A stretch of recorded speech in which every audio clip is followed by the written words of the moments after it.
பிரார்த்தனை.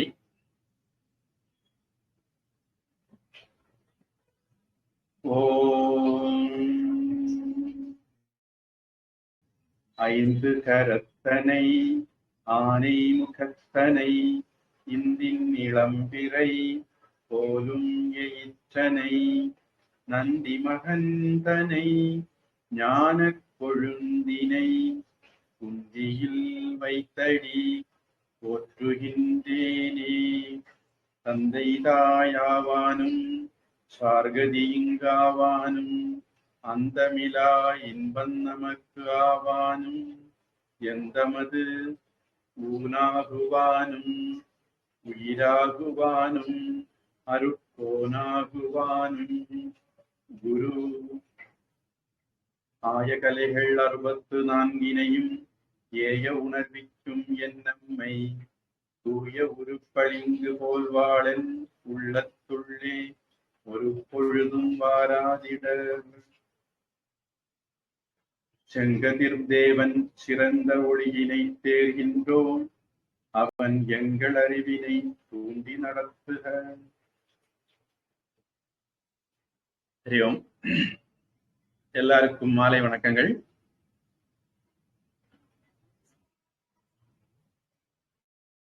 ஆதித்ய ஹிருதய ஸ்தோத்திரம் எப்படி படிக்கிறது அப்படிங்கிறதுக்காக வேண்டி இந்த வகுப்பு. பொதுவா இந்த வகுப்பு நேர்ல நடத்துறது மாதிரி ஆன்லைன்ல நடத்த முடியாது.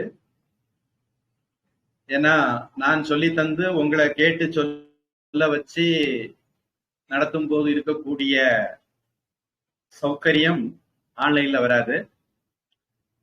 ஆன்லைன்ல 1-2 மைக் அன்மியூட் ஆயிட்டதுன்னா அது இறைச்சல் ஆயிடும்.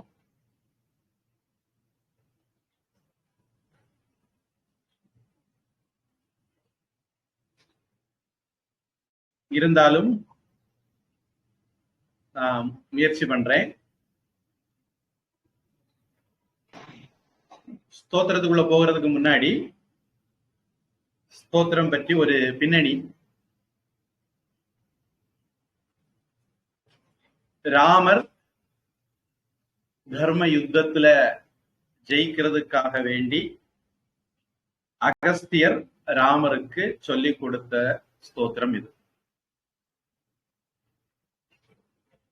ராமகிருஷ்ண மடத்தினுடைய மந்திர புஷ்பம் படி வால்மீகி ராமாயணத்துல யுத்த காண்டத்துல 113வது சர்க்கத்துல இந்த ஸ்தோத்திரம் வருது.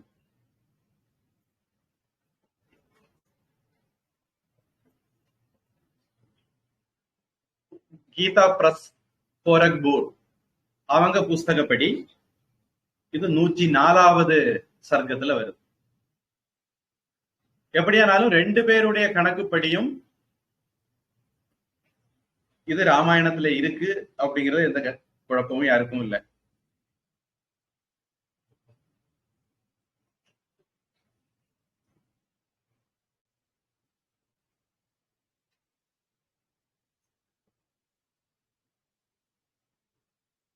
ராவண யுத்தம் நடக்குது. ராவணன் முதல்ல வந்தான், தோற்று போனான். ராமர் இன்று போய் நாளை வா, ஏன்னா அவருக்கு அந்த அளவுக்கு கான்பிடன்ஸ் இருந்தது. அதனால இன்று போய் நாளை வா அப்படின்ட்டு அனுப்பி வச்சார்.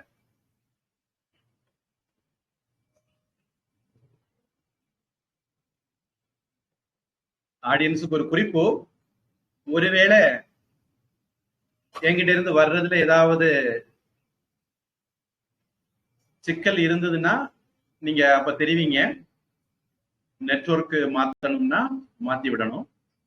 ஒரு புது நெட்வொர்க்ல உங்களை வச்சுதான் பரீட்சை பண்றேன். இப்போ ராவணன் தான் முதல் தடவை தோற்று வந்த பிறகு வேற ஒவ்வொருத்தரையா தளபதிகளை அனுப்பிட்டு இருக்கிறான். அவருடைய மற்ற பிள்ளைகள் எல்லாம் அனுப்பி ஒவ்வொருத்தரா இறந்த பிறகு இந்திரஜித் அனுப்புனா. அப்புறம் தம்பி கும்பகர்ணன் அனுப்புனா. கும்பகர்ணன் இறந்து போனா, வீர மரணம் அடைந்தார் அப்படின்னு சொல்லலாம். அடுத்தது மறுபடியும் இந்திரஜித் அனுப்புறார், அவரும் வீர மரணம் அடைகிறார். ராவணனுக்கு கட்டுக்கடங்காத கோபம் வருது, சீதையே கொண்டு போடலாம், எல்லாம் இவ்வளவு தானே அப்படின்ட்டு போறான். அவனுக்கு ஒரு மந்திரி உண்டு. அந்த மந்திரி, உங்களுக்கெல்லாம் ராமன் ஒரு தூசு, நீங்க சண்டைக்கு போனா எல்லா பிரச்சனையும் முடிஞ்சிடும், நீங்க போங்க சண்டைக்கு அப்படின்னு சொல்லி சமாதானப்படுத்தி ராவணனை சண்டைக்கு அனுப்புறான். ராவணன் சண்டை போடும்போது காயப்பட்டு மயங்கிடுறான். அவனை காப்பாத்துறதுக்காக வேண்டி தேரோட்டி அவனை போர்க்களத்திலிருந்து வெளியே எடுத்துட்டு போயிடுறான். இந்த சந்தர்ப்பத்துல ராமர் கொஞ்சம் கவலை தோய்ந்த முகத்தோட இருக்கார். சூரியன் உதிக்குது, மறையுது, நாளு விடியுது. ஆனா தமிழ்நாட்டுல விடிஞ்சது மாதிரி இல்லையே அப்படின்ட்டு ராமருக்கு ஒரு கவலை. இத தேவ கணங்களோட ரிஷிகள் எல்லாம் பார்த்துட்டு இருக்காங்க. அகஸ்தியரும் பார்த்தார். அதனால அகஸ்தியர் இறங்கி ராமருக்கு உபகாரம் பண்ணலாம், அவனுடைய கவலையை மாற்றலாம்.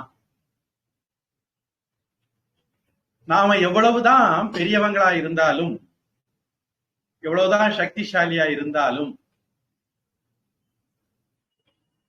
வெற்றிக்கு 3 விஷயம் தேவை.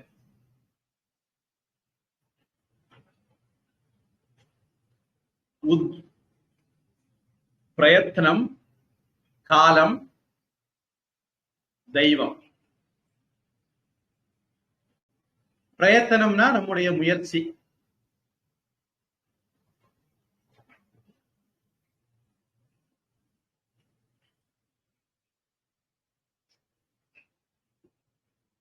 அது நம்ம கையில இருக்கு. காலம் அப்படிங்கிறது எந்த ஒரு செயலும் அதனுடைய பலனை தர்றதுக்கு ஒரு காலம் ஆகும்.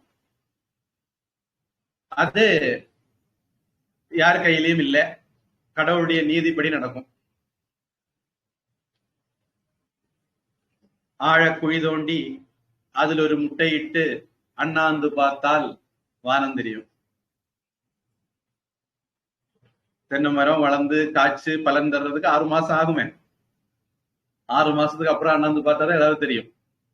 போட்டுக்கிட்டு உடனே அம்மா அண்ணாந்து பார்த்தா ஒண்ணும் தெரியாது. அப்போ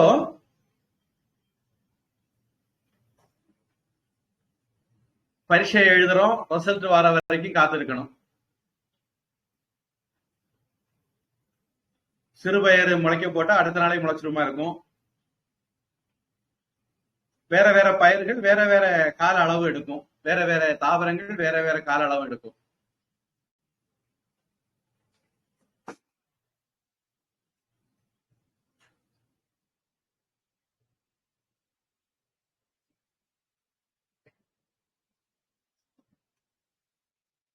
ஒரு நிமிஷம், எனக்கு நெட்வொர்க்ல ஏதோ ஒரு ஸ்லோ இருக்கிறது மாதிரி இருக்குது. அதில் நான் நெட்வொர்க் மாத்திக்கிறேன்.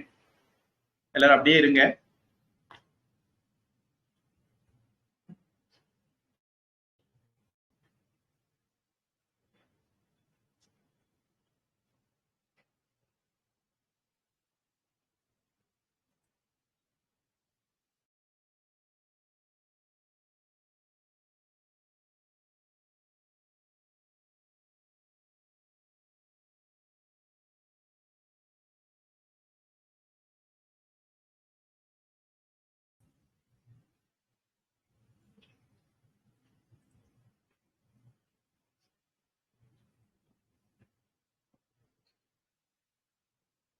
மூணாவதா தெய்வம். இந்த இடத்துல தெய்வம்ங்கிறது கடவுள் அப்படிங்கிற அர்த்தம் கிடையாது. தெய்வத்தால் ஆகாதனினும் முயற்சி தன் மெய்வத்த கூலி தரும் அப்படிங்கிற குறளுக்கு விளக்கம் சொல்லும் போது பரிமேலழகர் விதிப்படி நடக்காம இருந்த, தெய்வத்தால் ஆகாத காரியம் என்ன உண்டு? எதுவும் இல்லை. தெய்வத்தால் ஆகாத காரியங்களும் இருக்கு. தருமபுரம் ஆதீனத்துல இருந்து நினைக்கிறேன், அல்லது திருப்பனந்தாள் மடத்துல இருந்து ஒரு புஸ்தகம் போட்டிருக்காங்க ரொம்ப பழைய காலத்துல. கடவுளால் முடியாத செயல்கள். என்ன முடியாது கடவுளால அப்படின்னா, கடவுளால ஒருத்தர நாடு கடத்த முடியாது. பைபிள் குரான்ல எல்லாம் நடக்கும். ஆனா எல்லா நாடும் அவருடைய நாடா இருக்கும்போது, அவரு இன்னொரு நாடு இல்லாத போது எப்படி கடவுள் நாடு கடத்த முடியும்? அதனால நம்ம கடவுளால நாடு கடத்த முடியாது.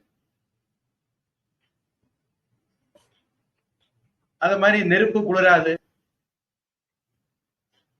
கரும்பு கசக்காது. இப்படி கடவுள் ஒரு நியதி வச்சிருப்பாரு, அந்த நியதி அவர் மாற்ற மாட்டார்.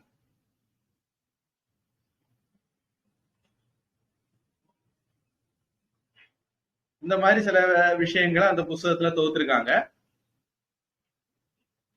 அதனால தெய்வத்தால் ஆகாது அப்படின்னு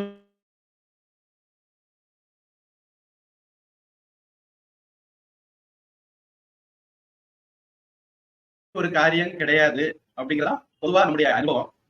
அதனால தெய்வத்தால் ஆகாதுன்னு வள்ளுவர் சொல்லுவார், அவ்வளவு பெரிய சொல்ல மாட்டார். அந்த இடத்துல தெய்வத்தால் ஆகாதுன்னா விதிப்படி ஒண்ணு நடக்கக்கூடாது இருந்தாலும்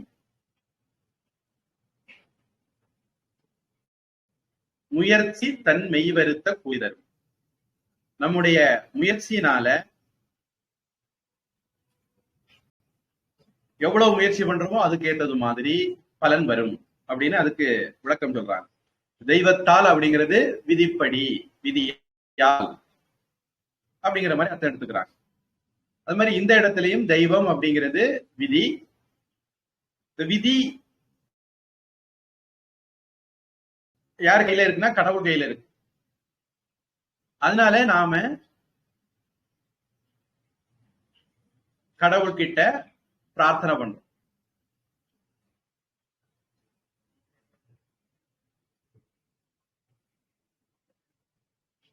நாம செய்ய வேண்டிய விஷயங்களை சரியா செய்கிறோம். செய்துட்டு அதுக்கப்புறம்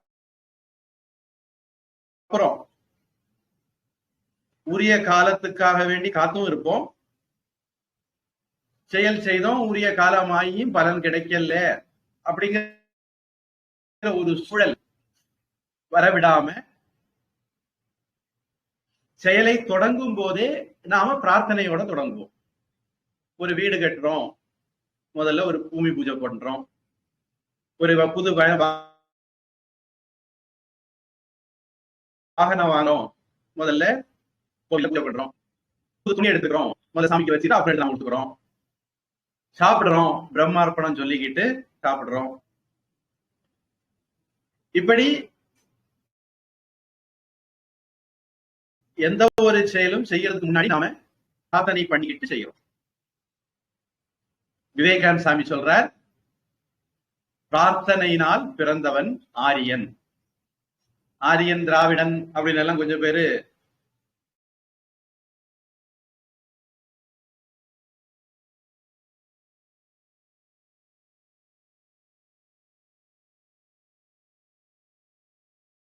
அறவேக்காடுகள் என்னமோ சொல்லிட்டு இருக்காங்க. மனுஸ்மிருதியில இருந்து விவேகானந்த சாமி சொல்றாரு, கோட் பண்றாரு, யார் பிரார்த்தனையினால பிறந்தவனோ, கடவுள் அனுகிரகத்தால் பிறந்தவனோ அவன் ஆரியன். நல்ல குழந்தையா இருக்கும். எங்க வீட்டுல எல்லாம் சொல்லுவாங்க, நாங்க ப்ரூவ் பண்ணா எதை அடுத்த கோவில்ல தவசு வந்து பிறந்தனோ அப்படின்னு. ஏன்னா கோவில் திறந்திருந்தா பகவான் அனுகிரகம் கிடைச்சிருக்கும், இப்படி ஒரு குரங்கு வந்து பிறந்திருக்காது, இது கடவுள் அனுகிரகம் இல்லாம பிறந்துட்டுது அப்படிங்கிற அர்த்தத்துல. அதனால கடவுள் அனுகிரகத்தோட பிறக்கிற குழந்தை ஆரியன், பிரார்த்தனையினால் பிறந்தவன் ஆரியன் அப்படின்னு விவேகானந்த சாமி சொல்றார். அப்ப எந்த ஒரு செயலும் நாம் பெரிய அறிவாளி, நாம் பெரிய பலசாலி, நாம் பெரிய பணக்காரன், இதெல்லாம் உங்களுக்கு வெற்றியை சம்பாதிச்சு தர முடியாது. அதெல்லாம் தேவை இருக்கலாம். ஆனா அதையும் தாண்டி நமக்கு தெரியாத எத்தனையோ காரணங்கள் ஒரு செயலுடைய வெற்றியில குறுக்க வரலாம். அவைகள் வராம இருக்கணுமே அப்படின்ட்டு ஆண்டவன் கிட்ட நாம பிரார்த்தனை பண்றோம். அப்ப கடவுள் கிட்ட கண்டிப்பா ராமர் பிரார்த்தனை பண்ணிட்டு தான் எல்லாம் தொடங்கி இருப்பார். அதுல இன்னும் ஒரு பிரார்த்தனை பண்ணுனா நல்லா இருக்குமே அப்படின்னு நினைச்சிட்டு அகஸ்தியர் மகரிஷி வந்து ராமர் கிட்ட இந்த சூரியனை பத்தின ஸ்தோத்திரத்தை சொல்லி இத நீ ஜபம் பண்ணு, உனக்கு விஜயலட்சுமி மாலையிடுவாள் அப்படின்னு சொல்லி சொன்னார். அப்படி அகஸ்திய மகரிஷி சொன்னதும் அவர் சொல்லிக் கொடுத்த ஸ்தோத்திரமும் அதை ராமர் படிச்சதும் ஜபம் பண்ணதும் அதன் பிறகு அவருக்கு வெற்றி கிடைச்சதும் அப்படிங்கிற விஷயத்தை சொல்லக்கூடியதான் இந்த ஸ்தோத்திரம். இப்போ நம்மள பல பேருக்கு அப்படி நான் நினைக்கிறேன், இல்ல சில பேருக்காவது ஏன் ஆதித்யனை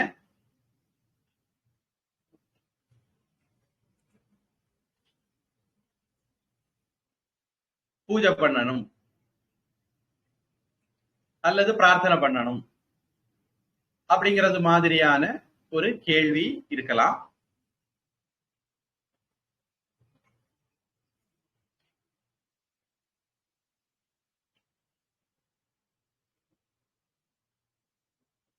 உலகம் முழுக்க சூரிய வழிபாடு அப்படிங்கிறது காண கிடைக்குது. அமெரிக்காவிலையும் கிடைக்குது. பொதுவா எல்லா நாகரிகங்கள்லயும் கிடைக்குது. எகிப்தெல்லாம் கூட சில வானியல் நியமப்படிதான் பிரமிடுகள் நிர்மாணிக்கப்பட்டிருக்குன்னு சொல்றாங்க. அதுக்கும் ராசி கட்டங்களுக்கும் நட்சத்திரங்களுக்கும் எல்லாம் தொடர்பு இருக்கு அப்படின்னு சொல்றாங்க.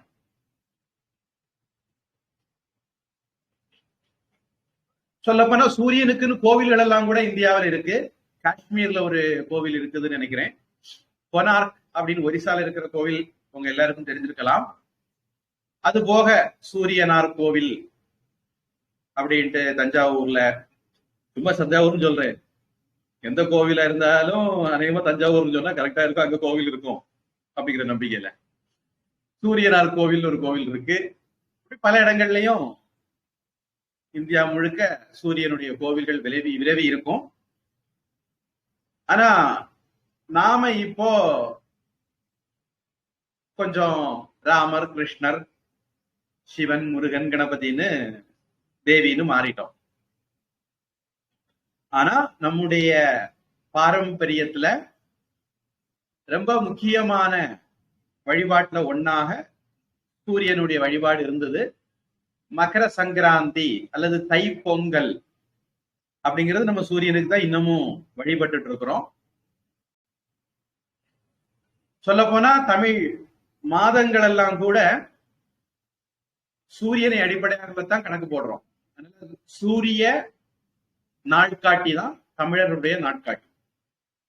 கேரளாக்காரங்களுக்கும் அதான், வேற சில வட இந்திய பெங்கால் மாதிரி இடங்கள்லயும் இருக்கு. ஆனா தமிழர்களுடைய நாட்காட்டி முறை அப்படிங்கிறது சூரிய நாட்காட்டி தான். சூரியன் எப்போது மேஷ ராசியில நுழைகிறாரோ அந்த மேஷ சங்கிரமணம் அல்லது மேஷ சங்கராந்தி அல்லது மேஷ ரவி, அதுல இருந்து சித்திரை மாசம் தொடங்கும். அது மாதிரி ரிஷபத்துல நுழையும் போது வைகாசி மாசம் தொடங்கும். இப்படி ஒவ்வொரு ராசியில நுழைய ஒவ்வொரு மாசம் தொடங்கும். பூமிய சுற்றி ஒரு வட்டம் பாதை இருக்குதுன்னு கற்பனை பண்ணிக்கிட்டா, அது வட்டமா இருந்தாலும் நீள்வட்டமா இருந்தாலும் கணக்கு ஒண்ணுதான். 360 டிகிரி வரும். அந்த 360 டிகிரிய 12ஆக பாகம் பண்ணா 30 டிகிரி வரும். ஒவ்வொரு 30 டிகிரியும் சராசரியா ஒரு ராசி. அந்த டிகிரிக்குள்ள இருக்கக்கூடிய சில நட்சத்திரங்களை இணைச்சா என்ன உருவம் கிடைக்குமோ அந்த உருவத்தின் அடிப்படையில அந்த ராசிக்கு பேரு. ஆடு மாதிரி இருந்தா மேஷம், காளை மாதிரி இருந்தா ரிஷபம், ரெட்ட பிள்ளைகள் மாதிரி இருந்தா மிதுனம், இந்த மாதிரி பேரு போட்டிருக்காங்க. மீன் மாதிரி இருந்தா மீனம் அப்படின்னு.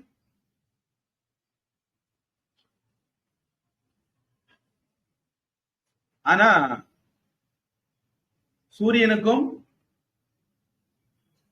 சித்திரைக்கு என்ன சம்பந்தம் அப்படின்னா, தமிழ் மாசங்கள்ல ஒரு மாசத்துக்கு எத்தனை நாள் அப்படிங்கிறது சூரியன் அந்த மாசத்துல எத்தனை நாள் சஞ்சரிக்கும் அப்படிங்கிறத பொறுத்துதான். பொதுவா ஆடி மாசத்துல பாத்தீங்கன்னா 32 நாள் வரும். அதனால வெள்ளக்காரன மாதிரி 30 31 30 31 அது 31 30 இந்த மாசம் அப்ப 30 உண்டா அப்படின்னா இல்ல 29 தான், அடுத்த மாசத்துக்கு தாவிருங்க மார்ச் 1க்கு அப்படின்ட்டு சொல்லுவாங்க. இந்த மாதிரி முட்டாள்தனமான கணக்கு நம்ம கிட்ட கிடையாது. நமக்கு வானியல் பொருட்களுடைய இயக்கங்களை பொறுத்துதான் மாதங்கள், கிழமை, திதி, நட்சத்திரம் எல்லாமே அறிவியல் பூர்வமானது நம்முடைய பஞ்சாங்கம். அப்போ சூரியன் ஒரு ராசியில் சஞ்சரிக்கும் போது எந்த நட்சத்திரத்துல பௌர்ணமி வருமோ அந்த நட்சத்திரத்தை வச்சு அந்த மாசத்துக்கு பேரு.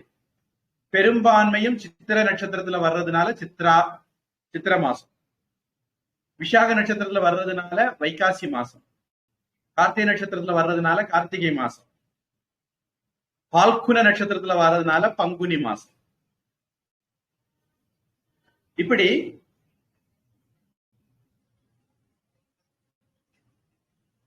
அறிவியல் பூர்வமாகவே நட்சத்திரம் வர்றதை ஒட்டித்தான் தமிழ் மாசங்கள். பொதுவா அந்த நட்சத்திரங்கள்ல பெரிய விசேஷங்களும் இருக்கும். சித்ரா பௌர்ணமி, தைப்பூசம் எல்லாமே விசேஷமான நாட்களாகவும்.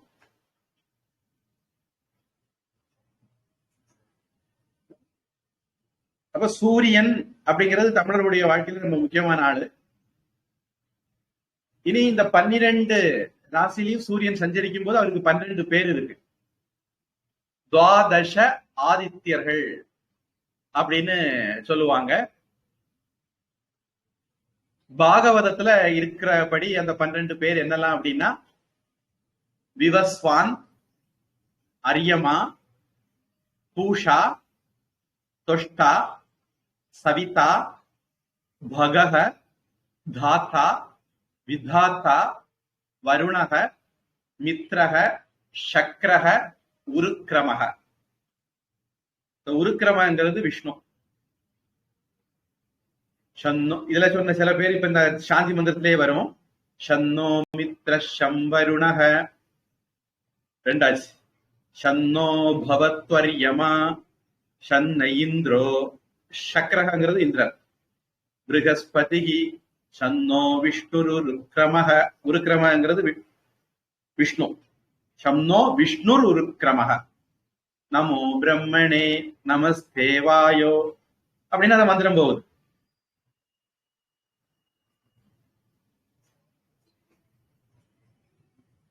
ஆதித்யானாம் அகம் விஷ்ணுகு அப்படின்னு அதனாலதான் கிருஷ்ணர் பகவத்கீதையில சொல்றார், இந்த 12 பேர்ல நான் விஷ்ணுவாக இருக்கிறேன் அப்படின்னு.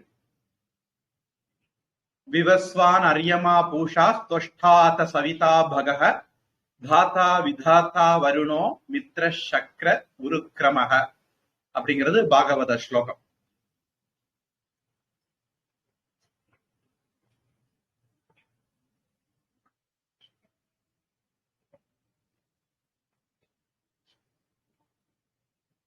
இந்த ஆதித்யன் அப்படிங்கிற பேரு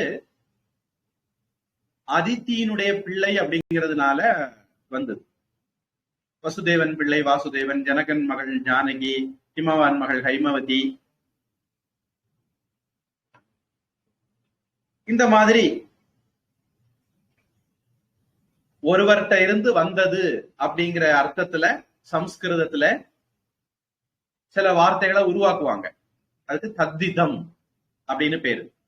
அப்படி தத்தித முறையில உருவாக்கப்பட்ட பெயர்கள் இது.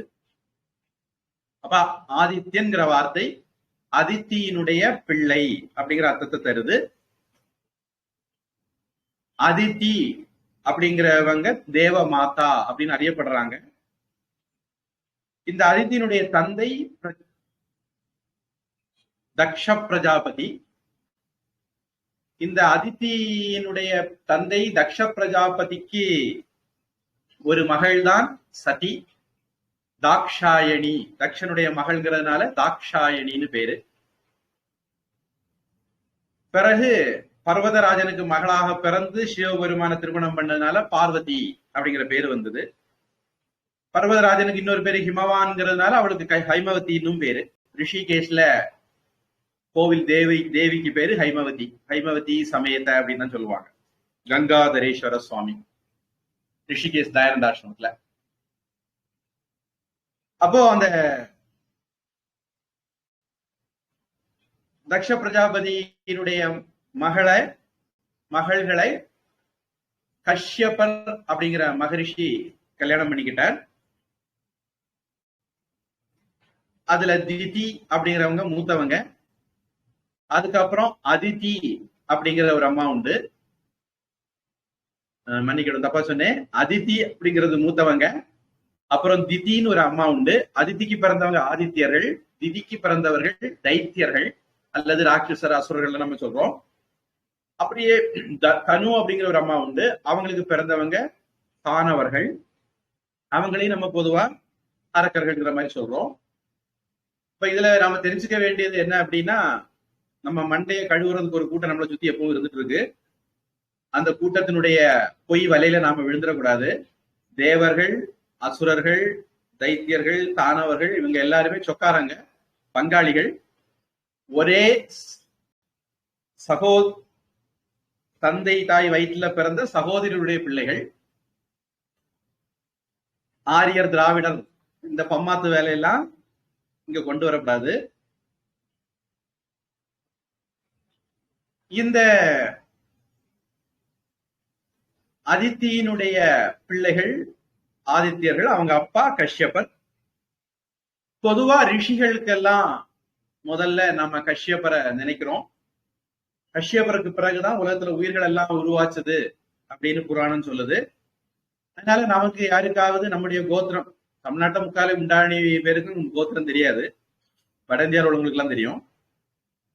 கோத்திரம் தெரியாது அப்படின்னா நான் கஷ்யப கோத்திரம் சொல்லிக்கலாம், தப்பாது. அப்படி இல்லாம நமக்கு கோத்திரம் தெரியாம இருந்துட்டு நம்ம கோவில்ல போய் சிவ கோத்திரம் விஷ்ணு கோத்திரம் சொன்னா இவனுக்கு கோத்திரம் எதுன்னு தெரியாது, கோத்திரம் எப்படி வந்ததுன்னு தெரியாதுங்கிறது மாதிரி நம்ம அறியாமையே நாமளே விளம்பரப்படுத்துற மாதிரி ஆயிரும். கடவுள் பேர்ல, பகவான் பேர்ல கோத்திரங்கள் கிடையாது, ரிஷிகள் பேர்ல தான் கோத்திரங்கள் உண்டு. அப்போ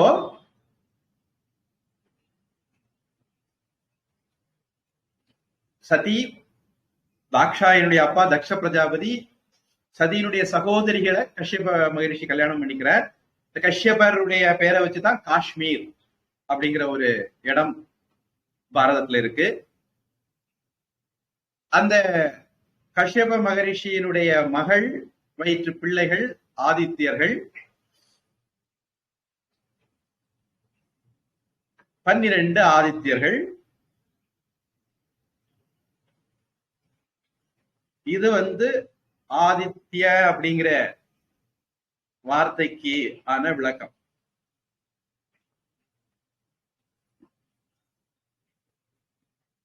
இந்த ஆதித்யருக்கு இன்னொரு அர்த்தம் சூரியன் அப்படிங்கிறது, சவிதா அப்படிங்கிறது.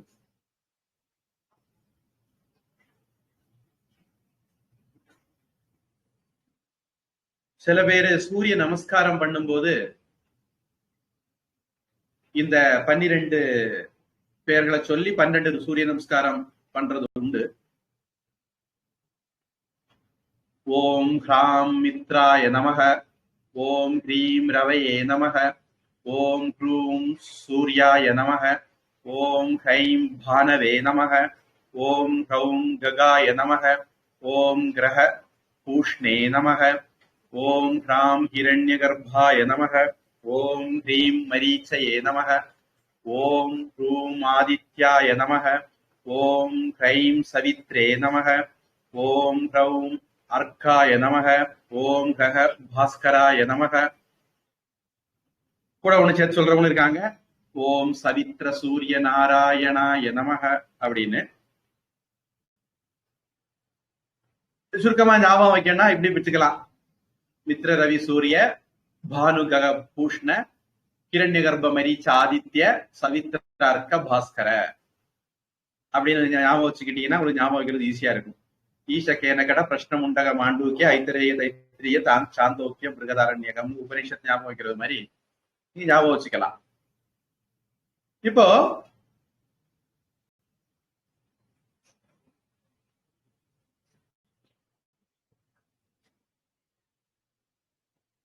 இதெல்லாம் சூரியனுக்கு வேற பெயர்கள், 12 பெயர்கள் சொன்னேன். இதுல சவிதா அப்படிங்கிற ஒரு பேரு எடுத்துக்கிட்டா அது சவித்ரு அப்படிங்கிற வார்த்தையிலிருந்து வர்றது. மாத்ரு, பித்ரு, தாத்ரு, அது மாதிரி சவித்ருங்கிற வார்த்தையிலிருந்து வருது. எப்படி மாத்ரு மாதா, பித்ரு பிதா அப்படின்னு மாறுமோ, பித்ருல இருந்துதான் ஃபாதர் வந்தது, மாத்ருல இருந்தா மதர் வந்தது, சொஸ்ருல இருந்து சிஸ்டர் வந்தது, பிராத்ருல இருந்து பிரதர் வந்தது அப்படின்னு மொழி ஆராய்ச்சியாளர்கள் சொல்றாங்க. சமஸ்கிருதத்துல இருந்தா ஆங்கிலம் வந்தது அப்படின்னு.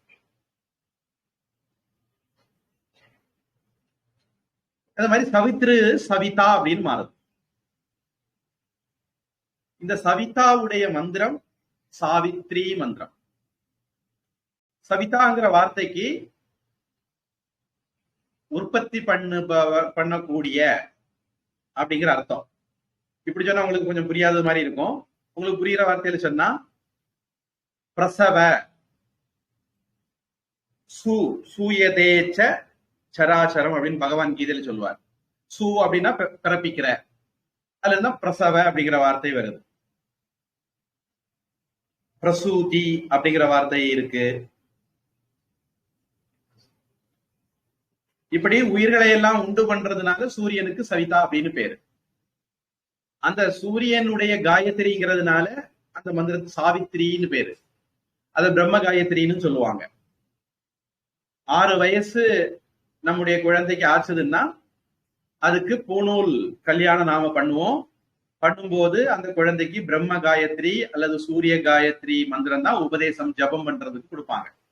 நம்மள பல பேருக்கு மந்திர தீட்சையோ அல்லது மந்திர ஜபமோ எதுவும் இல்லாத ஒரு காலத்துக்கு பார்த்து நம்ம வந்துட்டோம்.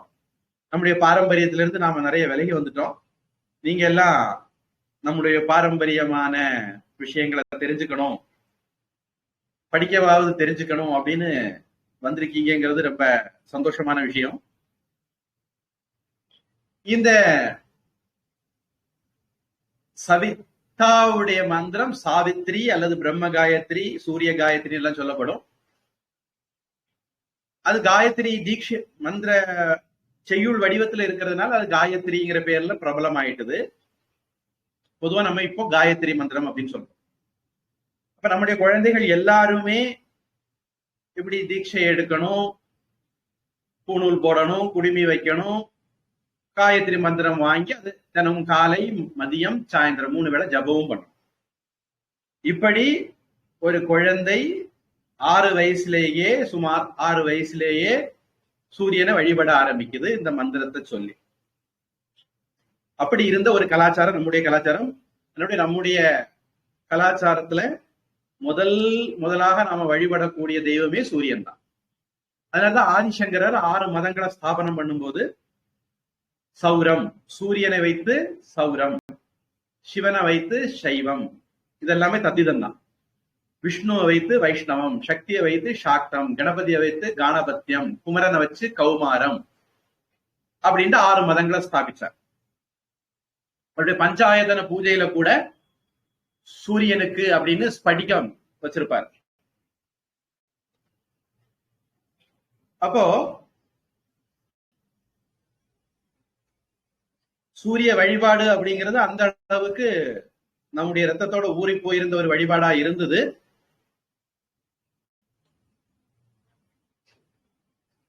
காலத்தின் கொடுமை, நாம் அதை விட்டு விலகி வந்ததுனால நமக்கு ஒரு சந்தேகம் தோணலாம். எதுக்கு அகஸ்தியர் ராமன் கிட்ட சூரியனை வழிபட சொன்னார்? சூரியனே அந்த பரபிரம்மம் அப்படிங்கிறதா நம்முடைய வேதம். அசவாதித்யோ பிரம்மைவாகம் அஸ்மி அப்படின்னு சந்தியாவந்தனம் பண்ணக்கூடிய ஒரு பையன் சொல்லுவான். அந்த சூரியன் பிரம்மம், அந்த பிரம்மமாக நானே இருக்கிறேன் அப்படின்னு. இனி சூரியனுக்கு அந்த 12 ஆதித்யர்களுக்கு பேர்ல விவஸ்வான்னு ஒரு பேர் பார்த்தோம். பகவான் கீதையில சொல்றார், இமம் விவஸ்வதே யோகம் புரோக்தவானகம் அவ்யயம் விவஸ்வான் மனவே பிராக மனுரிக்ஷ்வாக்கவே அப்ரவீத் அப்படின்னு சொல்றாரு.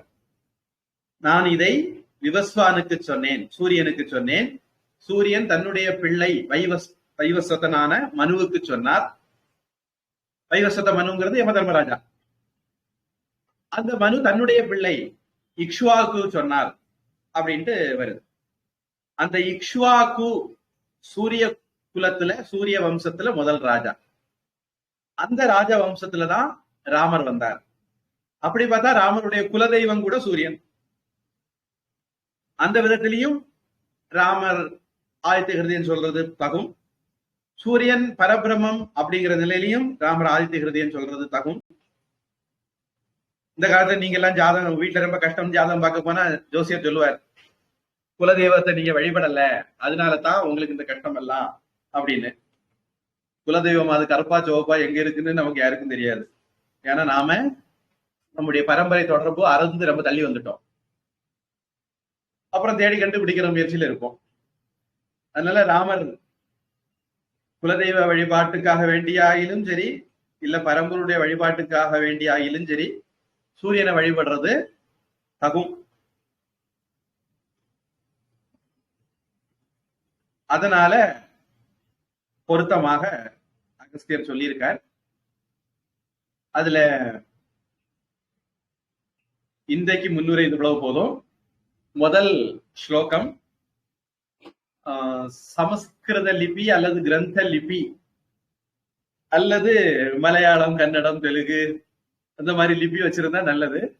ஏன்னா சமஸ்கிருதத்தை படிக்கிறதுக்கு அந்த லிபிகள் எல்லாம் சப்போர்ட் பண்ணும்.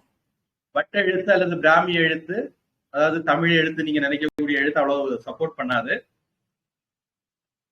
இருந்தாலும் நிஷ்காமமா நாம பிரார்த்தனை பண்ணும்போது ஒன்றும் தோஷம் இல்லை.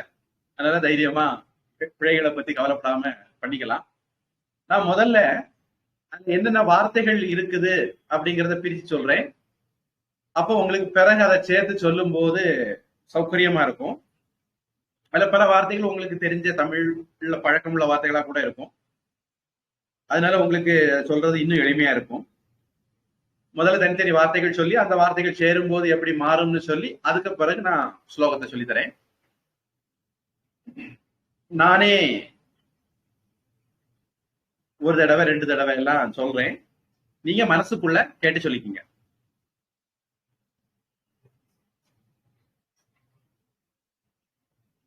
ததஹ யுத்த பரிஷ்ராந்தம் சமரே சிந்தையா ஸ்திதம் ராவணம் ச அக்ரதஹ திருஷ்ட்வா யுத்தாய சமுபஸ்திதம். இப்ப இதுல ததஹ அப்படிங்கிறது அக விசர்க்கம் வந்திருக்கு. அதுக்கு பிறகு வல்லின எழுத்துக்கள் வரல, தப்பா வரல அப்படின்னு வச்சுக்கோங்க. அப்போ அது ஓவா மாறும். நமக நாராயணாய அப்படிங்கிறது நமோ நாராயணாய அப்படின்னு மாறும். அதே மாதிரி இங்க ததஹ அப்படிங்கிறது ததோ அப்படின்னு மாறும். யுத்த பரிஷ்ராந்தம் 2 வார்த்தையும் சேர்த்து எழுதுவாங்க. சமரே சிந்தையா ஸ்திதம் ராவணம், அதுல இம் இருக்கு. சமஸ்கிருதத்துல அது அனுஸ்வாரம் சொல்லுவாங்க. அது அடுத்தது சா வந்ததுனால அந்த சாவினுடைய மெல்லின எழுத்து இஞ்சா மாறும். அப்ப ராவணன், ராவணம் அப்படிங்கிறது ராவணன் அப்படின்னு மாறும். ச ராவணன் ச அப்படின்னு மாறும். இது மாறுது அப்படின்னா இயல்பா உச்சரிப்பு படி அது நடக்கும். அத நாம சொல்றோம், அவ்வளவுதான். இந்த மாதிரி நான் சொல்லக்கூடிய விஷயங்களை நீங்க குறிப்பு எடுத்துக்கலாம். திருப்பி திருப்பி இது நாம சொல்லத்தான் போறோம். அது உங்களுக்கு இனிமேல் எந்த ஸ்லோகத்தையும் நீங்களே படிக்கிறதுக்கு உதவியா இருக்கும் இந்த டிப்ஸ் எல்லாம். சீன பழமொழி சொல்லுவாங்க, மீன் பிடிச்சு கொடுக்கறத விட மீன் பிடிக்க கத்து கொடுக்கறது நல்லது. நம்ம மீன் பிடிக்க கத்து கொடுக்குற ஆளு, அதனால உங்களுக்கே கத்து தர்றதுதான் நோக்கம். அடுத்தது ச அக்ரதக சேரும்போது சாக்ரதக அப்படின்னு மாறும். அப்புறம் அங்கேயும் அக விசர்க்கம் இருக்கு. அது அடுத்தது வல்லினம் வராததுனால தமிழ்ல பார்க்க வல்லினம் வந்தது மாதிரி இருக்கும். அது தா தா இல்ல தா திருஷ்டுவா, ஆனா அது வல்லினம் இல்ல, மிருது. அப்போ அது அக்ரதோ அப்படின்னு மாறிடும். மீதி எல்லாம் அப்படியே தான். இப்ப சேர்த்து படிக்கும் போது எப்படி வரும்னு நான் முதல்ல ஒரு வரிய 2 பாகமாக்கி 2 தடவை படிக்கிறேன், அப்புறம் சேர்த்து படிக்கிறேன். கதோ யுத்த பரிஷ்ராந்தம், கதோ யுத்த பரிஷ்ராந்தம் சமரே சிந்தயா ஸ்திதம், சமரே சிந்தயா ஸ்திதம் ராவணஞ்சாக்ரதோ திருஷ்ட்வா, ராவணஞ்சாக்ரதோ திருஷ்ட்வா யுத்தாய சமுபஸ்திதம், யுத்தாய சமுபஸ்திதம். ததோ யுத்த பரிஷ்ராந்தம் சமரே சிந்தயா ஸ்திதம் ராவணஞ்சாக்ரதோ திருஷ்ட்வா யுத்தாய சமுபஸ்திதம்.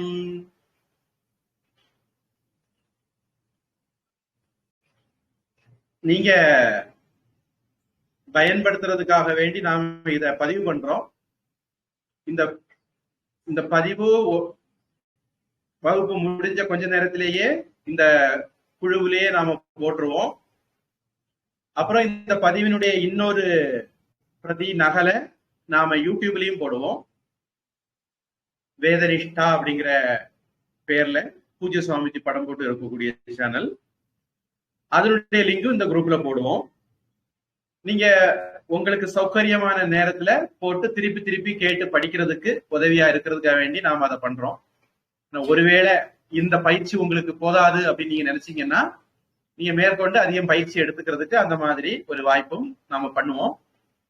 அதனால நீங்க கவலைப்பட வேண்டியதில்லை. உங்க இதுல மேல ஒரு செவந்த புள்ளி ஒண்ணு ஆதித்ய கிருதய ஸ்தோத்திரம் அப்படின்னு காட்டக்கூடிய இடத்துல ஒரு செவந்த புள்ளி இருந்ததுன்னா ரெக்கார்டிங் நடக்குதுன்னு அர்த்தம். ஒருவேளை என்னைக்காவது நான் ஏதாவது காரணத்துல மறந்துட்டேன் அப்படின்னா அந்த புள்ளி இல்லாம இருந்ததுன்னா எனக்கு ஞாபகப்படுத்துங்க.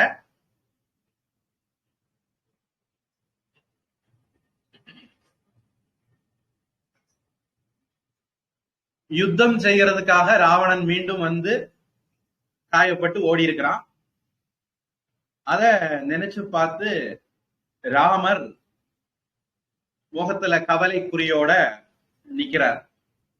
இதுதான் அந்த முதல் செய்யுளுடைய ஸ்லோகத்தினுடைய அர்த்தம். இரண்டாவது ஸ்லோகம், தைவதைஹி ச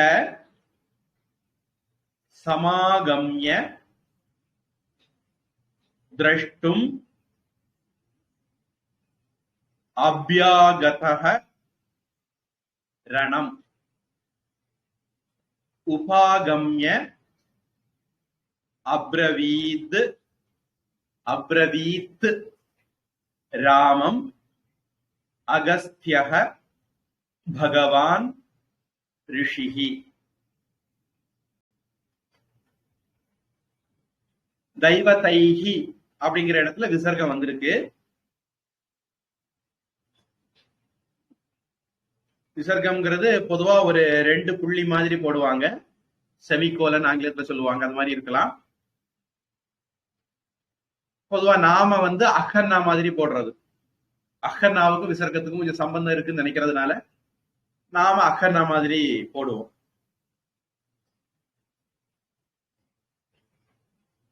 அதுக்கு முன்னாடி என்ன உயிரெழுத்து இருக்குதோ அந்த உயிரெழுத்த இஹோட சேர்ந்து சொல்லணும். இது ஒரு குறுக்கு வழி, முறையான இது இல்ல, உங்களுக்கு எளிமையா புரிஞ்சுக்கிறதுக்காண்டி அப்படி சொல்றேன். பள்ளிக்கூடத்துல டீச்சர் ஆங்கில பாடத்துல டெஃபினிட் ஆர்டிகிள் இன்டெஃபினிட் ஆர்டிகிள் எப்படி போடணும் அப்படின்னா, அதுல முக்கியமா ஏ ஆன் எப்படி போடணும் அப்படின்னா ஒரு குறுக்கு வழி சொல்லி தருவாங்க. ஏஇ ஐஓயுக்கு முன்னேன்னா ஆன் போர்டு, ஏஇ ஐஓயு வரலன்னா ஏ போர்டு அப்படிம்பாங்க. ஆனா அந்த குறுக்கு வழி சில இடங்கள்ல கால வாரிடும். அது மாதிரி இந்த தகவலும் தெய்வத்தை ஐ இருக்கு, அதனால விசர்க்கத்தை ஐஹி ஐ ஔ இந்த ரெண்டு இடத்துல கொஞ்சம் வித்தியாசமா வரும். இப்ப முதல்ல ததஹ இருந்தது, அங்க தத ஆ இருந்ததுனால நம்ம ததஹ அப்படின்னு சொன்னோம். அக்ரதஹ அங்கேயும் அக்ரத ஆ இருந்ததுனால அக்ரதஹ சொன்னோம். இப்போதைக்கு நீங்க இந்த முறைய கத்துக்குங்க. இதுதான் கத்துக்கிறதுக்கு ஈஸியான முறைங்கிறனால இந்த முறையை சொல்றோம். ஆனா விசர்க்கத்துக்கு இதுதான் உச்சரிப்பு அப்படின்னு நாம சொல்ல முடியாது. படிப்பிக்கிறதுக்காக வேண்டி நாம சில யுக்திகளை கையாளுறோம். ஒரு உதாரணத்துக்கு குத்திட்ட கச்சடத்தை அப்புறம் எழுதணும், அது சொல்லிக் கொடுக்கணும் குழந்தைகளுக்கு. அதுக்கு அரை மாத்திரை தான் உண்டு. அப்போ அதை எப்படி சொல்றது? இப்படி சொன்னா நான் என்ன சொல்றேன்னு உங்களுக்கு தெரியாது. அப்ப டீச்சர் நமக்கு எப்படி சொல்லி தருவாங்க? இக்கு இங்கு இச்சு, முதல்ல ஒரு ஈ போடுவாங்க, அப்புறம் ஒரு கூ போடுவாங்க. இக்கு முதல்ல ஒரு ஈ போடுவாங்க, அப்புறம் ஒரு மூ போடுவாங்க. இங்கு இப்படி சொன்னா நமக்கும் படிச்சுன்னு கேட்கறதுக்கு புரியறதுக்கு ஈஸியா இருக்கு. அந்த மாதிரி ஒரு முறையில தான் நான் இப்ப உங்களுக்கு சொல்லி தர்றேன். கிராமர் படி இது சரியா இருக்குமானா வாய்ப்பு கம்மி. அப்ப தெய்வத்தை ஐ வந்திருக்கு, அதனால இந்த விசர்க்கத்தை ஐஹி அப்படின்னு நாம உச்சரிக்கிறோம். இப்ப இந்த இடத்துல விசர்க்கம் வந்திருக்கு, விசர்க்கத்துக்கு அடுத்தது சா வந்திருக்கு. சா ஷா, சிவன் சக்தி அந்த ஷா. இந்த சா ஷா ரெண்டும் வந்ததுன்னா விசர்க்கம் இஷா மாறிடும். அப்ப தெய்வ தைஷ்ச அப்படின்னு மாறும். சமாகம்ய திரஷ்டும் அந்த இம்மு அடுத்தது அபியாகதக அந்த ஆவோட சேர்ந்து மாவா மாறிடும். திரஷ்டும் அபியாகதக, அதனால உங்க புக்ல அப்படி இருக்கலாம். அபியாகதக அக விசர்க்கம், அடுத்தது வல்லின எழுத்து வராதனால அது ஓவா மாறிடும். நமோ நாராயணா மாதிரி அபியாகதோ ரணம் அப்படின்னு மாறிடும். உப்பாகம்ய ஆ இருக்கு, அப்ரவீத் ஆ இருக்கு. சமஸ்கிருதத்துல ஆவும் ஆவும் சேர்ந்தாலும் ஆ, ஆவும் ஆவும் சேர்ந்தாலும் ஆ, ஆவும் ஆவும் சேர்ந்தாலும் ஆ. இது சமஸ்கிருத முறை. எப்படி பார்த்தாலும் ரெண்டு மாத்திரை உள்ள ஆ அப்படிதான் வரும். உபாகம்ய அப்ரவீத் ரெண்டு ஆவும் சேர்ந்து உபாகம்யா அப்ரவீத் அப்படின்னு மாறும். இந்த அப்ரவீத் இத்து, அந்த இத்து அடுத்தது வல்லின எழுத்து வராததுனால மெல்லினமா மாறிடும், இத்து அப்படின்னு மாறிடும். அப்ப அப்ரவீத் ராமம் அப்படின்னு மாறும். சேர்த்து எழுத முடிஞ்சதுனால சமஸ்கிருதத்துல சேர்த்து எழுதியிருக்காங்க. இது மொத்தத்தையும் சேர்த்து எழுத முடிஞ்சதுனால மொத்தத்தையும் சேர்த்து எழுதிருக்காங்க. மற்றபடி இந்த வார்த்தைகள் தனித்தனி வார்த்தைகள் தான். அதுக்கப்புறம் அகஸ்தியக, நாம அந்த இடத்துல மூச்சு விடுறோம், அதனால உபாகம்ய அப்ரவீத் ராமம் அப்படின்னு சொல்லிக்கிட்டு அகஸ்தியக தனியா சொல்ல போறோம். புத்தகத்துல ஒருவேளை இம் குட்டல் ஆ மா அப்படின்னு மாறி இருக்கலாம். அகஸ்தியக அக விசர்க்கம், அடுத்தது வல்லினமர்ல பா அப்படிங்கிறது மெல்லினம் மிருது, அதனால அது ஓன்னு நமோ நாராயணா மாதிரி மாறிடும். அப்ப அகஸ்தியோ பகவான் ரிஷிகி. சில புத்தகத்துல பகவான் ரிஷிக்கு சேர்த்து எழுத முடிஞ்சதுனால சேர்த்து எழுதியிருக்கலாம். பிரிச்சு எழுதினாலும் தப்பில்லை. இது வார்த்தைகள் எப்படி சேர்றதுங்கிறது இனி ஸ்லோகம் பார்ப்போம். दैवतैश्च समागम्य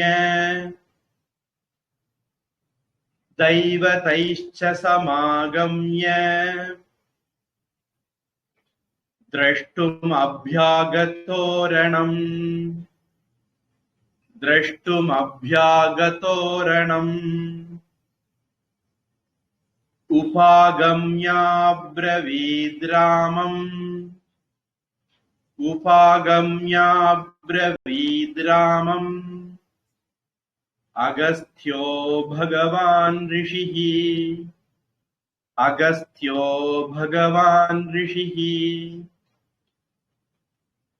दैवतैश्च समागम्य द्रष्टुमभ्यागतोरणम् उपागम्याब्रवीद्रामम् अगस्त्यो भगवान् ऋषिः. ரெண்டு இதுவும் சேர்த்து ஒரு தடவை படிக்கிறேன். ततो युद्ध परिश्रान्तम् समरे चिन्तया स्थितम् रावणं चाग्रतो दृष्ट्वा युद्धाय समुपस्थितम् दैवतैश्च समागम्य द्रष्टुमभ्यागतोरणम् उपागम्याब्रवीद्रामम् अगस्त्यो भगवान् ऋषिः. ரிஷி அதுல ஈக்கு பிறகு விசர்க்க வந்திருக்கு, அப்ப இஹி அப்படின்னு சொல்றோம். அதனால ரிஷிஹி அப்படின்னு முடிக்கிறோம். இன்னைக்கு இந்த இடத்துல நிறுத்திக்கலாம்னு நினைக்கிறேன். இப்போ நீங்க உங்களுடைய கருத்துக்கள் ஏதாவது இருந்தா சொல்லலாம், கேள்வி ஏதாவது இருந்தா கேட்கலாம். அதுக்கு பிறகு ஒரு அறிவுமா சொல்லுங்க. நல்லா புரிஞ்சது குருஜி, படிக்கிறது ஈஸியா இருக்கு, சொல்லி தந்ததுக்கு நன்றி குருஜி. நன்றிமா. இந்த லாஸ்ட்ல 2 லைன் சொன்னீங்கல்ல, 3rd and 4th, அதுக்கு மீனிங் என்னன்னு சொன்னீங்க? ஆமா ஆமா சொல்ல மறந்துட்டேன். அந்த போர் காட்சியை காண்பதற்காக மற்ற தேவதைகளோட கூடி ரிஷிகள் எல்லாம் வந்திருந்தாங்க. அங்க வானத்துல நின்று பார்த்துட்டு இருந்தாங்க. அப்படி பார்த்துட்டு இருந்த போது பகவான் அகஸ்திய ரிஷி ராமன் இப்படி கவலையோட இருக்கிறத பார்த்துக்கிட்டு ராமன் கிட்ட வந்தார். உபாகம்ய ராமன் கிட்ட வந்து அப்ரவீத் பேசினார், சொன்னார். மேல வானத்துல இருந்துட்டு இருந்தவர் அங்கிருந்து கீழே இறங்கி வந்து ராமன் கிட்ட வந்து பேச ஆரம்பிச்சார். என்ன பேசினார் அப்படிங்கிறது அடுத்த ஸ்லோகத்துல வரும். நான் அர்த்தம் சொல்ல மறந்துட்டேன். இப்போதைக்கு நம்ம ஒரு அர்த்தம் சொல்றதுதான் நோக்கம். விரிவான அர்த்தம் பின்னாடி ஒரு கட்டத்துல உங்களுக்கு எல்லாம் ஆர்வம் இருந்ததுன்னா பின்னாடி விரிவான அர்த்தம் சொல்லிக்கலாம். வேற ஏதாவது?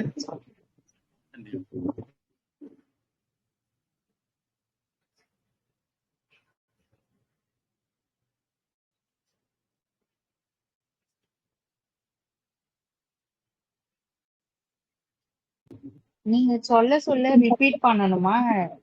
மைக் ஓபன் பண்ணி ரிப்பீட் பண்ணுமா? அப்படியே மனசுல க்ளோஸ் பண்ணிட்டு வீட்டுல சொல்லிக்கலாம். மைக்க ஓபன் பண்ணீங்க அப்படின்னா அதுல ஒரு எக்கோ வர்றதுக்கான வாய்ப்பு இருக்கு. ஒண்ணு, பல பேரு ஓபன் பண்ணும்போது அந்த பிரச்சனை கண்டிப்பா வரும்னு நினைக்கிறேன். நான் இது வரைக்கும் அந்த மாதிரி பரீட்சை பண்ணதில்லை, வேணா பண்ணி பார்க்கலாம். மூணாவதா, உங்களுக்கு பின்னணியில வேற ஏதாவது சப்தம் இருந்தா அது மத்தவங்களுக்கு தொந்தரவா இருக்கும். நம்ம எல்லாருக்குமே ஒரு வேற சப்தங்கள் இல்லாத ஒரு சூழ்நிலை கிடைக்கும் சொல்ல முடியாது. அதனால உங்களுக்கு பின்னணியில வேற சப்தங்கள் இருந்ததுன்னா நீங்க அட்மிட் பண்ணாம இருக்கிறது நல்லது. உங்களுக்கு பின்னாடி வேற எந்த சப்தமும் இல்லைன்னா நீங்க அட்மிட் பண்ணலாம், கேட்டு சொல்லலாம். அப்படி சொல்லும் போது பலர் கேட்டு சொல்லும் போது உங்க இன்டர்நெட்டினுடைய வேகத்தை பொறுத்து, அப்புறம் நீங்க இருக்கிற இடத்தை பொறுத்து.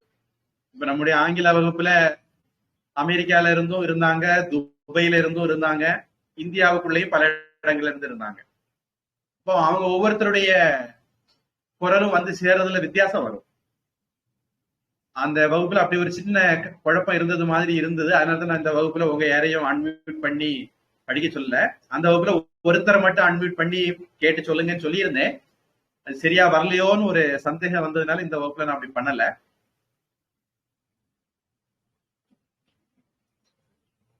அது நீங்க எல்லாரும் அன்மியூட் பண்ணி நாம பரீட்சை பண்ணும்போது தான் தெரியும் எப்படி வருது, என்ன குழப்பங்கள் வருதுன்னு தெரியும். நான் பொதுவா என்னுடைய வகுப்பு எப்பவுமே நான் எடுக்கிறது மாதிரி மற்றவங்க கேட்கறது மாதிரி தான் இருக்கும். ஏன்னா கீதை அந்த மாதிரி கிளாஸ் தான் எடுப்பேன் ஆன்லைன்ல. சாந்தி கிளாஸ் அப்படிங்கிறது இதான் இப்போ முதல் தடவையா நான் எடுக்கிறேன். இப்போ அதனால மற்றவங்க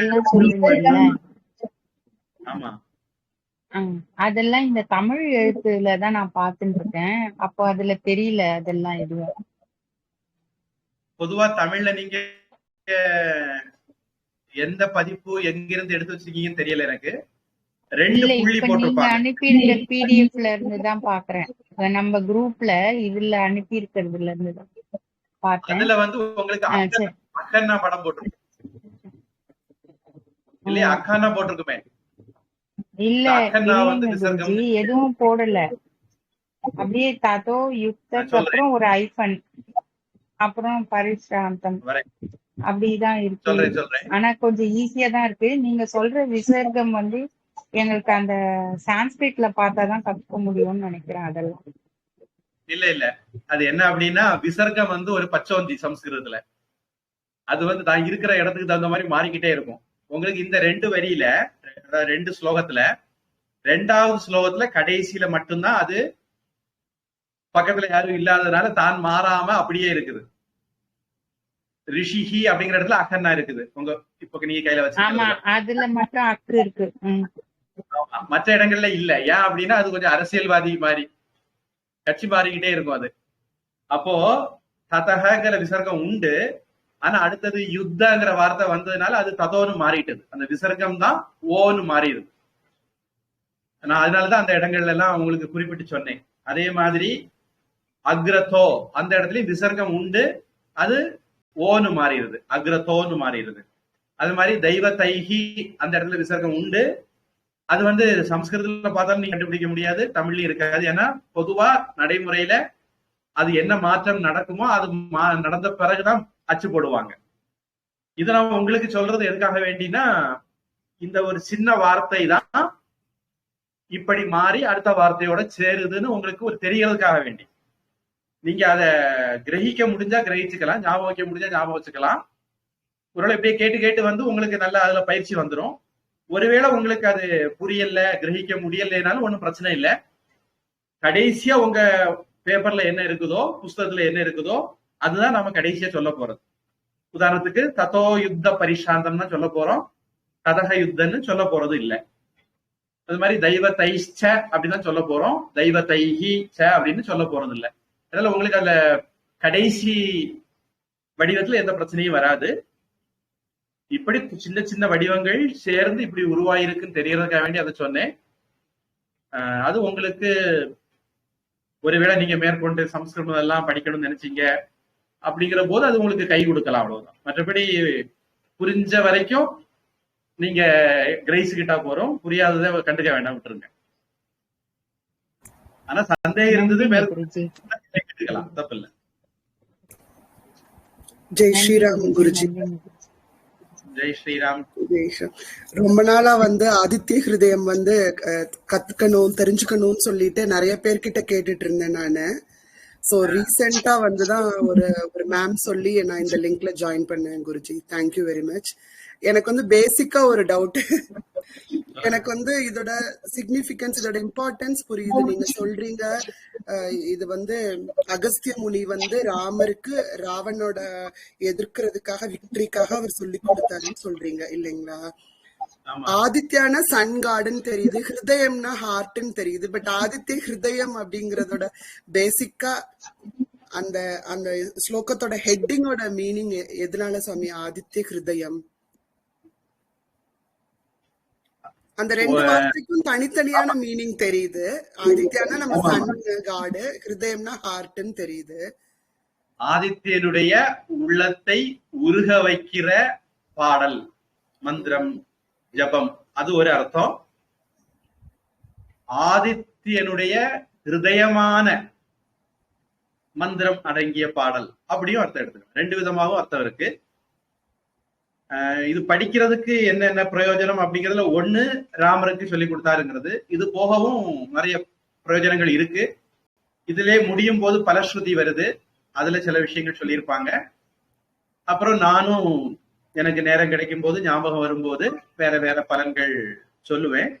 இது படிக்கிறதுல வேற பலன்கள் இருக்கு. நம்ம எடுத்த காரியத்துல வெற்றி அடைகிறதுக்கு நாம பண்ணலாம். இப்ப சில பேருக்கு ஜாதகப்படி சூரியன் நல்ல நிலையில இல்லாம இருந்து அதனால அவங்களுக்கு கண்கள் பாதிக்கப்பட்டிருந்தா அவங்க இந்த மந்திரத்தை ஜபம் பண்றதுனால அவங்களுடைய அந்த சூரியனுடைய தோஷம் குறைஞ்சு விலகி கண் பார்வை நல்லா வர்றதுக்கு வாய்ப்பு உண்டு. ஏன்னா கண்ணுக்கு தேவதை ஆதித்யன், அவர்கள் கூட இந்த ஆதித்ய ஹிருதய ஸ்தோத்திரம் படிக்கலாம். இது ஒரு உதாரணத்துக்கு சொல்றேன்.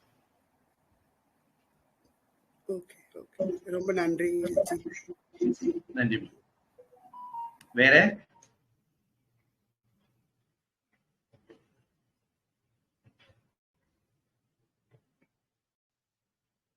சரி, இப்போ சிலர் வந்து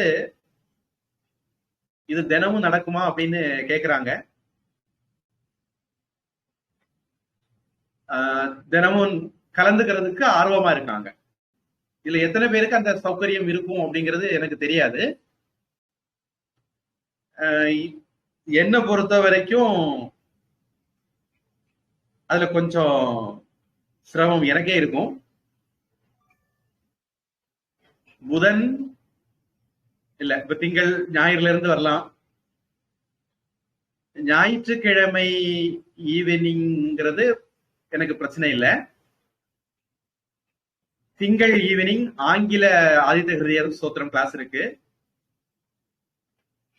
செவ்வாய்க்கிழமை ஒரு நாள் கொஞ்சம் ஆசுவாசமான நாள். நான் வேற நிறைய ஆன்லைன் கிளாஸ் எல்லாம் வச்சிருக்கிறேன், அது வேற விஷயம். ஆனா இந்த ஈவினிங் 7 to 8 கொஞ்சம் ஆசுவாசமான நாள். அடுத்தது புதன்கிழமை எனக்கு ஒரு கீதை வகுப்பு, நேரடி கீதை வகுப்பு இருக்கு, அதனால அன்னைக்கு முடியாது.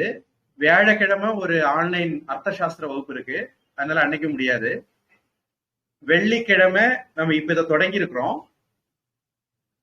இந்த நாள் இருந்ததுனால இந்த நாளை நான் அதை முடிவு பண்ணேன். திங்கக்கிழமை ஒரு மலேசிய வகுப்பு உண்டு, அது இல்லாம கொஞ்ச நாளா சஸ்பென்ஸ்ல இருந்தது, அதனாலதான் அந்த நாளை ஆங்கிலத்துக்கு கொடுத்தேன்.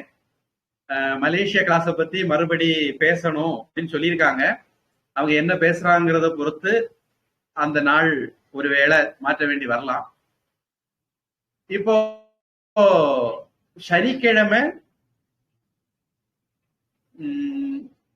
சாயந்திரமும் நேரம் இருக்குதுன்னு சொல்லலாம். இதுதான் என் கையில இருக்கிற அவகாசமான நாட்கள். இல்ல, மன்னிக்கணும், சனிக்கிழமை சில சனிக்கிழமைகள்ல 2, 4, 5 அந்த மாதிரி சனிக்கிழமைகள்ல இங்க ஒரு நேரடி பகவத்கீதா சாண்டிங் கிளாஸும் ஒரு சமஸ்கிருத கிளாஸும் இருக்கு. இல்ல சனிக்கிழமையிலையும் சிக்கல் உண்டு. இது போக ஒரு 1-2 நாள் இருக்கு. இதுதான் எனக்கு கொடுக்க முடிஞ்ச நேரம். இந்த நாள் கூட உங்களை எத்தனை பேருக்கு கொடுக்க முடியும்னு எனக்கு தெரியாது. அதனால உங்கள யாராவது கூடுதல் வகுப்பு வேணும்னு விரும்பினால் ஆதித்ய ஹிருதயம் இந்த மாதிரி வாரத்துக்கு 1 மட்டும் வச்சுக்குவோம். கூடுதல் வகுப்பு வேணும், கூடுதல் கத்துக்கணும்னு நினைச்சால் நாம கூடுதல் வகுப்பை பத்தி யோசிக்கலாம். கூடுதல் ஸ்தோத்திரங்கள் ஏதாவது படிக்கலாம். அது விஷ்ணு சஹஸ்ரநாமமோ இல்ல சஹஸ்ரநாமமோ அல்லது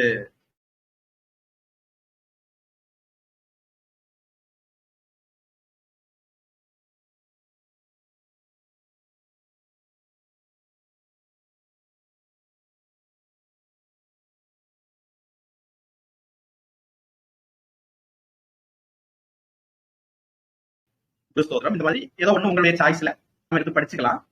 அதை அப்படி இன்னொரு நாள்ல அப்படி வச்சுக்கலாம். இதையே எல்லா நாளும் வைக்க விரும்பல, இதுல எல்லாருக்கும் இது சௌகரியப்படும் சொல்ல முடியாது, அவங்க சிரமம் வரலாம். அதனால இது ஏதோ வாரத்துல ஒரு நாள், இந்த நாள் நல்ல நாள் இன்னைக்கு வச்சேன், திங்கட்கிழமை அதே மாதிரி அந்த ஆதித்யத்தை வச்சேன். ஆனா வரக்கூடிய வெள்ளிக்கிழமை சிவராத்திரி இருக்கு, பிரதோஷம் சிவராத்திரி சேர்ந்து வருது. அது உங்களை பலருக்கும் அசௌகரியம் இருக்குன்னு நான் நினைக்கிறேன். அதனால நம்முடைய அடுத்த வகுப்பு ஞாயிற்றுக்கிழமை வைக்கலாம். அதற்கு பிறகு இப்போ கொஞ்ச நாள் ஞாயிற்றுக்கிழமை வந்து பிரதமை, பௌர்ணமி, அமாவாசை இந்த மாதிரி திதி வந்துக்கிறதால ஞாயிற்றுக்கிழமை வைக்கல, தொடங்குற நாள் இன்னைக்கு வச்சுக்கிட்டேன். ஆனா இனி இதனுடைய தொடர்ச்சியை நாம ஞாயிற்றுக்கிழமைக்கு வைக்கணும்னா வைக்கலாம். உங்களுக்கு சௌகரியப்படும், எல்லாருக்கும் சௌகரியப்படும்னா 2வது தமிழ் ஆதித்ய ஹிருதயம் வகுப்பு ஞாயிற்றுக்கிழமை 7 மணிக்கு தொடங்கும். அதற்கு பிறகு தொடர்ந்து நம்ம ஞாயிற்றுக்கிழமையை கூட வச்சுக்கலாம், ஒன்றும் பிரச்சனை இல்லை. உங்களுடைய அபிப்பிராயத்தை நீங்க நேர்ல சொல்லலாம், இல்ல குழுவுல போடலாம். அதை ஒட்டி நாம முடிவெடுப்போம்.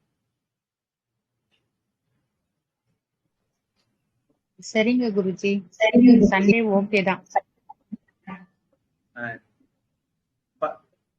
பலருக்கும் அது எப்படின்னு தெரியல. இப்போதைக்கு நான் சண்டே வந்து அடுத்த ஷெட்யூல் போடுறேன். அதுக்காவது அதுல அசௌகரி 8ஆம் தேதி முடியாது, யாருக்குமே முடியாது, பலருக்கும் முடியாது. அதனால 2வது வகுப்பு நம்ம அடுத்த வெள்ளிக்கிழமை வைக்க முடியாது. இப்போதைக்கு நான் சண்டே நாளை மறுநாள் ஷெட்யூல் பண்றேன், மேற்கொண்டு பார்த்துப்போம்.